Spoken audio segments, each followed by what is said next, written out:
안녕하세요. 초간단 파이썬 독자 여러분 반갑습니다. 조인석입니다. 파트 10 소스코드 재사용하기의 마지막 시간입니다. 이번 시간에는 모듈과 패키지에 대해서 알아볼 차례인데요. 목차에 보시면 모듈이라는 것이 무엇인지 이해를 한 다음에 모듈 직접 만들어 보고 그 모듈들의 집합인 패키지를 어떻게 만들 수 있는지 확인하는 시간을 갖도록 하겠습니다.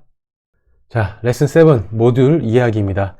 자, 지금까지 우리가 사용했던 함수들을 한번 생각해 볼까요? print라든지 input, range, int, string, sorted, 이런 여러 가지 함수들이 있었죠. 그런 함수들을 우리가 소스 코드에서 바로 함수명을 써서 사용할 수가 있었죠.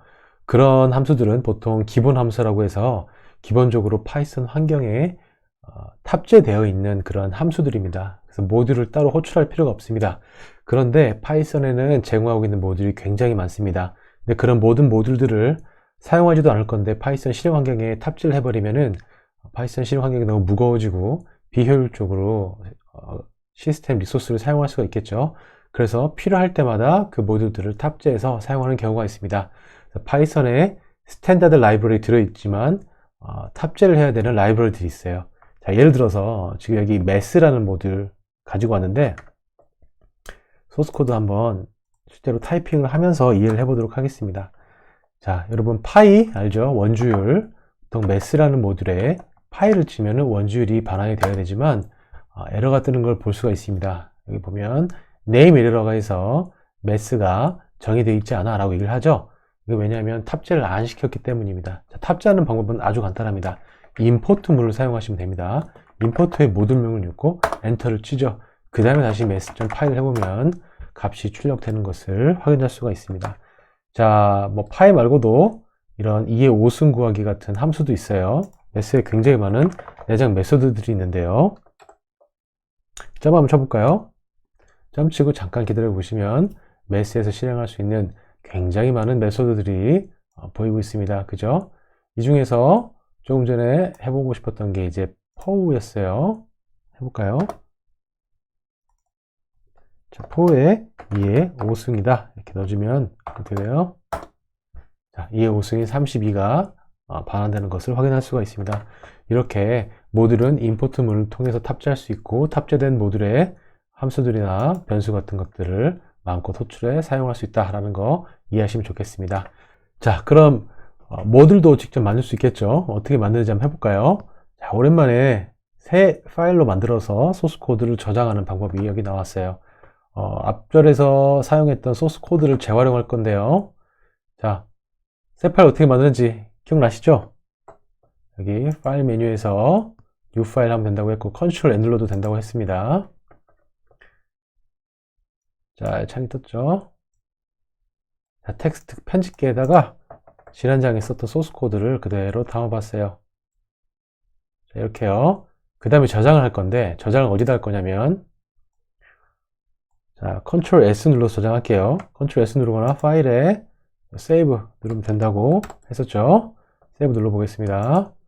자, 그러면 저장 위치를 어떻게 할 거냐면 파이썬 프로그래밍에다가 따로 하지 말고 지금 이 파이썬 37 지금 바로 포커싱이 되어 있는 이 위치에다가 저장을 할게요. 왜냐하면 호출해야 되니까요. 자, 여기에 book이라는 파일명으로 저장을 해보겠습니다. 그리고 엔터 쳐볼게요. 자, 이렇게 저장된 파일은 보시면 파이썬 37 이 위치에 지금 저장이 된 걸 확인할 수 있죠. 이렇게 되면 바로 호출할 수가 있거든요. 자, 그럼 이 실행 환경에서 조금 전에 만든 book 리더를 한번 호출해 볼게요.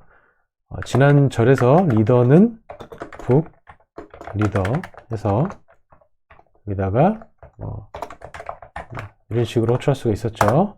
하지만 에러가 뜨는 걸 확인할 수 있습니다. 왜냐하면 book 리더는 정의가 되어 있지 않은 이름 에러가 지금 발생하고 있죠. 자, 이 함수 호출하려면 임포트 해야 된다고 말씀드렸죠. 임포트해서 book 이렇게 호출하는 겁니다.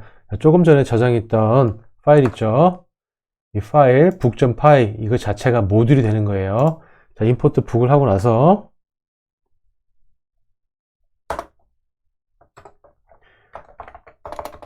리더는 모듈 아까 book 리더라는 클래스였죠. 이렇게 호출하면 되고 자, 이 안에다가 영어 이름 한번 넣어보겠습니다.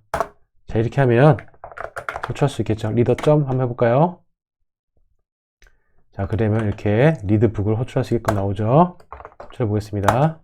크리스님은 책을 읽는다. 잘 출력이 되고 있죠. 자, 그런데 소스 코드를 작성할 때마다 이 북점을 쓰면 좀 번거로울 수도 있겠죠. 이런 경우에 사용할 수 있는 문법이 하나 있는데요. 바로 from절입니다. 자, from을 하고 모듈명을 넣고요. 여기서 임포트를 이 북 리더를 하는 거죠. 이런 식으로요. 이렇게 하고 나면 이 소스 코드를 북점을 빼고 호출할 수가 있습니다. 똑같이 리더북 해볼까요? 그러면 값이 잘 출력되는 것을 볼 수가 있죠. 자, 이 내용은 제가 책에다 기재한 내용은 아니에요. from절은 굉장히 많이 활용을 하는 소스 코드이기도 하니까 참고하시면 좋겠습니다.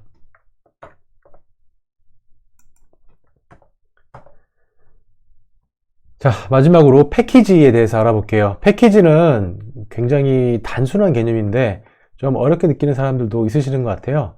패키지는 단순히 모듈들의 집합이라고 보시면 되고, 깊게 보면 그냥 디렉토리의 일환이라고 보시면 됩니다. 자, 어떤 거냐면, 자, 여러분들 파일 탐색기를 열어서 아까 전에 소스 코드를 저장했던, 그리고 파이썬 실행 환경이 있었던 곳을 가보시면, 저 같은 경우는 이 D 드라이버의 파이썬 37인데요. 여기 가보시면 제가 아까 만들었던 북점 파일가 여기 있는 걸 볼 수가 있죠. 이게 모듈이라고 말씀드렸죠. 그러면 제가 이 파이썬 37에다가 폴더를 하나 만들겠습니다. 뭐라고 만들까요?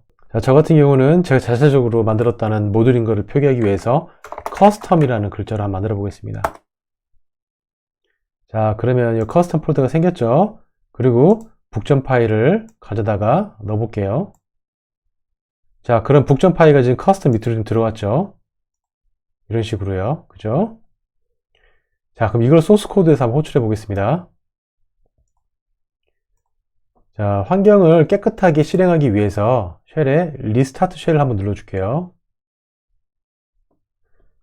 자, 이걸 누르는 이유는 뭐냐면 지금 제가 앞서 소스 코드를 여러 번 실행을 했잖아요. 그게 파이썬 환경에 이미 탑재되어 있기 때문에 깨끗한 환경에서 실행하기 위해서 누르는 겁니다. 리스타트 쉘을 한번 눌러가지고요. 실행이 됐죠. 자, 여기서 다시 한번 임포트를 해볼게요. 아까 임포트하고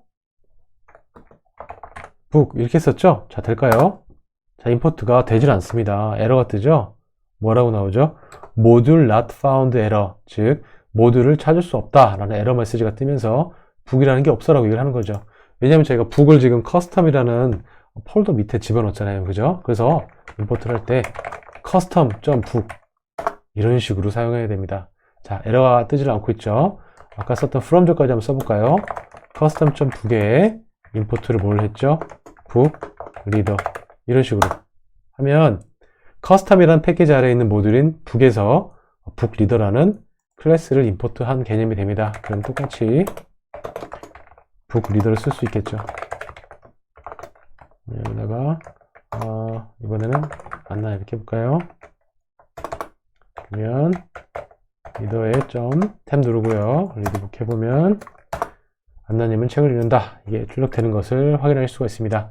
자, 이렇게 패키지는 모듈들이 들어있는 일종의 디렉토리 개념으로 생각하시면 되겠습니다. 자, 정리해 보도록 하겠습니다. 이번 강의 포함해서 3번의 강의를 통해서 파트 10의 모든 내용을 살펴보았습니다.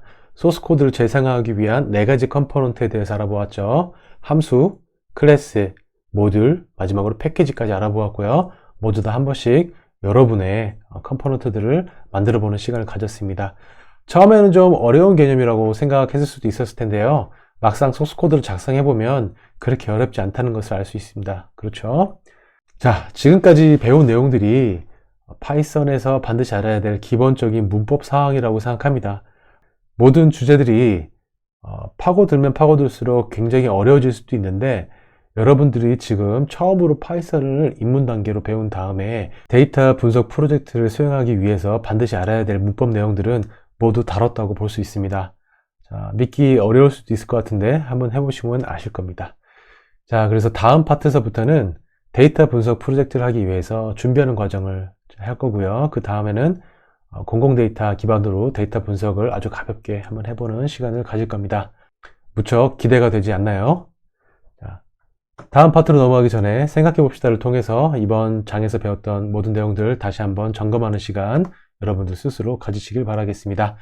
자, 다음 강의 업데이트 바로 받고 싶으신 분들은 제 채널 구독 꾹 눌러주시고 모든 알림 허용 체크해 주시기 바랍니다. 그럼 다음 시간에 뵙겠습니다. 고맙습니다.